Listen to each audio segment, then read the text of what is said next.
அனைவருக்கும் வணக்கம். நாளைய தினம் தூர்வாஷ்டமி விரதம். அதாவது விநாயக பெருமானுக்கு வளர்பிறை அஷ்டமியில் வருகின்ற ஒரு விரதம் தான் இந்த தூர்வாஷ்டமி விரதம். தூர்வா அப்படின்னா அருகம்புல் அப்படின்னு சொல்லலாம். அருகம்புல் வழிபாடு அப்படின்னே இதற்கு பெயர். இந்த வழிபாடு செய்கிறதால புத்திர பாக்கியம் கிடைக்கும், மன அமைதி தரும், சகல சௌபாகியங்களும் கிடைக்கும். உங்களுக்கு எவ்வளவு கடன் பிரச்சனைகள் இருந்தாலும் அத்தனையும் சரியாகும். வாங்க, அது என்ன விரதம் அப்படின்னு பார்த்துடலாம். இந்த விரதம் அப்படிங்கிறது விநாயக பெருமானுக்கு உகந்தது. உடல் சூட்டை தணிக்கும் குணமுடையது இந்த அருகம்புல். விநாயகரின் உடல் குளிர்ச்சி அடைந்தால்தான் அனைத்து உயிர்களும் சரியாகும் அப்படின்னு தேவர்கள் நம்பினாங்க. ஸோ அதை பற்றி ஒரு கதையே இருக்குது. நாளைக்கு ஞாயிற்றுக்கிழமை தூர்வாஷ்டமி தினம். அருகம்புல்லை தூர்வை அப்படின்னு சொல்லுவாங்க. அதை நாளை லக்ஷ்மி ஸ்வரூபமாக பாவித்து வணங்க வேண்டும் என்று வேதங்கள் சொல்கின்றது. தூர்வையை ஆராதிக்கும் தினமாக நாளைய தினம் சொல்லப்படுகின்றது. ஆவணி மாதத்தில் வரும் சுக்லபக்ஷ அஷ்டமியை தூர்வாஷ்டமி அப்படின்னு அழைக்கிறதுண்டு. தூர்வாஷ்டமி விரதத்தை யார் வேண்டுமானாலும் கடைபிடிக்கலாம். குறிப்பாக பெண்கள் அவசியம் கடைபிடிக்க வேண்டிய விரதம் இது. பெண்களுக்கென்றே விதிக்கப்பட்ட ஒரு உன்னதமான விரதம் அப்படின்னே சொல்லலாம். அருகம்புல் என்பதன் மற்றொரு பெயர் தூர்வா அப்படின்னு சொல்லுவாங்க. விநாயகர் பூஜையில் இது முக்கியமான பங்கு வகிக்கும். தூர்வா 3 கத்திகளை கொண்டது. அதாவது கத்திகளை கொண்டது போல் இருக்கும். அதாவது இது முதன்மை கடவுளரான சிவன், சக்தி, விநாயகர் ஆகிய மூவரை குறிக்கும் விதம்தான் இந்த அருகம்புல்லுடைய தூர்வா அப்படின்னு சொல்கிற 3 கத்திகளுடையது. ஸோ இது பார்த்திங்கன்னா நோய் எதிர்ப்பு சக்தியை தரக்கூடியது. அந்த அளவுக்கு ஆற்றல் கொண்ட ஒரு பொருள் தான் இந்த அருகம்புல். ஸ்ரீ கிருஷ்ண ஜன்மாஷ்டமிக்கு பிறகு வரும் அஷ்டமி தூர்வாஷ்டமி. தூர்வாவுக்கு அளிக்கப்படும் வழிபாடு தனித்துவம் உடையது. இதன் மூலம் ஒருவரது வாழ்வில் செழிப்பு, மன அமைதி அப்படின்னு எல்லாமே கிடைக்கும். இந்த தூர்வாஷ்டமியை பிராடா அப்படின்னு பிரபலமாக கொண்டாடப்பட்டு வருகின்றது வடநாட்டிலெல்லாம். ஸோ இந்தியாவின் கிழக்கு பகுதிகள் மற்றும் மேற்கு வங்கம் இது மாதிரி எல்லாத்துலேயுமே தூர்வாஷ்டமி கொண்டாடப்படுது. இந்த தூர்வாஷ்டமி விரதம் குறிப்பாக பெண்களால் கொண்டாடப்படுகின்றது.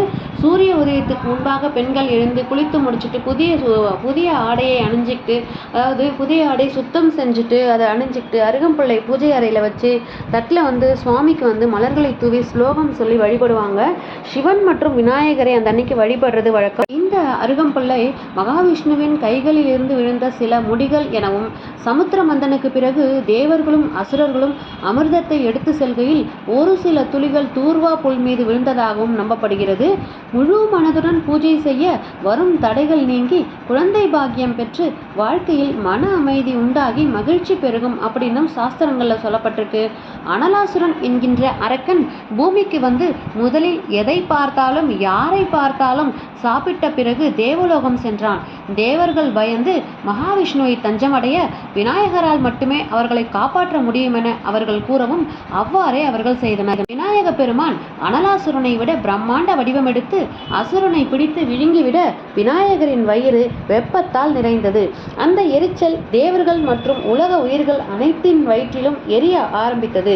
விநாயகரின் உடல் குளிர்ச்சி அடைந்தால்தான் அனைத்து தேவர்களுக்கும் சரியாகும் என தேவர்கள் உணர்ந்தனர்.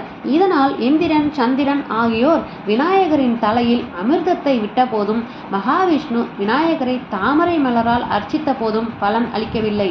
இறுதியில் அங்கிருந்த 80,000 முனிவர்களும் ஒரு முடிவெடுத்தனர். ஒவ்வொரு முனிவரும் 21 தூர்வா புற்களை கொண்டு விநாயகரின் உடலை மூட ஆரம்பித்தனர். அதிசயமாக விநாயகரின் உடலில் உஷ்ணம் மெதுவாக தணிந்து இயல்பு நிலைக்கு வர, அதே நேரத்தில் மற்ற உயிர்களின் வெப்ப உஷ்ணமும் சரியாகிவிட்டு உடல் சூட்டை தணிக்கும் குணமுடையது அருகம்புல். விநாயகருக்கு எந்த மலர் கொண்டு அர்ச்சித்தாலும் கூடவே தூர்வா புல்லினால் அர்ச்சனை செய்தால்தான் அது முழுமை அடையும். அத்தகைய பெருமைகளை கொண்ட தூர்வா புல்லுக்கு தூர்வாஷ்டமி தினத்தன்று பூஜை செய்து வர மனதார வழிபட்டு நல்ல பலன்களையும் அமைதியையும் அளிக்கக்கூடிய விரதம் இது. இந்த விரதத்தினுடைய முக்கியத்துவம் என்ன அப்படின்னு பார்த்தீங்கன்னா, விநாயகருக்கு அருகம்புல் அர்ச்சனை செய்யறதால வாழ்வில் உள்ள தடைகள் நீங்கி மகிழ்ச்சி பெருகும். இந்த விரதத்தை அனுஷ்டிக்கிறதால செல்வ வளம் உண்டாகும், கடன் பிரச்சனைகள் தீரும் அப்படிங்கிறதும் நம்பிக்கையாக இருந்துட்டு வருது. அதாவது புத்திரபாக்கியம் கிடைக்கும், நினைத்த காரியங்கள் நிறைவேறும் மற்றும் சகல சௌபாகியங்களும் ஏற்படும். நம்பிக்கையோட நாளைய தினம் விநாயக பெருமானுக்கு கோவிலில் போயிட்டு சூரத்தேங்காய் உடைக்கிறதும் அருகம்புல்லால் அர்ச்சனை பண்ணுறதும் நிச்சயம் உங்களுடைய வாழ்க்கையில் நல்ல பலன்களை கொடுக்கும் அப்படிங்கிற அப்படிங்கிற நல்ல தகவலோட இன்றைய ஆன்மீக பதிவை நான் முடிச்சுக்கிறேன். மற்றும் ஒரு ஆன்மீக தகவல் பகுதியில் சந்திக்கிறேன். இந்த பதிவு பிடிச்சிருந்தா இந்த பதிவுக்கு ஒரு லைக் கொடுத்துட்டு உங்கள் ஃப்ரெண்ட்ஸ் அண்ட் ஃபேமிலிக்கு ஷேர் பண்ணி பாருங்கள். இப்போ தான் நம்ம சேனலை ஃபஸ்ட் டைம் பார்க்குறீங்க அப்படின்னா நம்ம சேனலை சப்ஸ்கிரைப் பண்ணி சப்போர்ட் பண்ணுங்கள். நன்றி, வணக்கம்.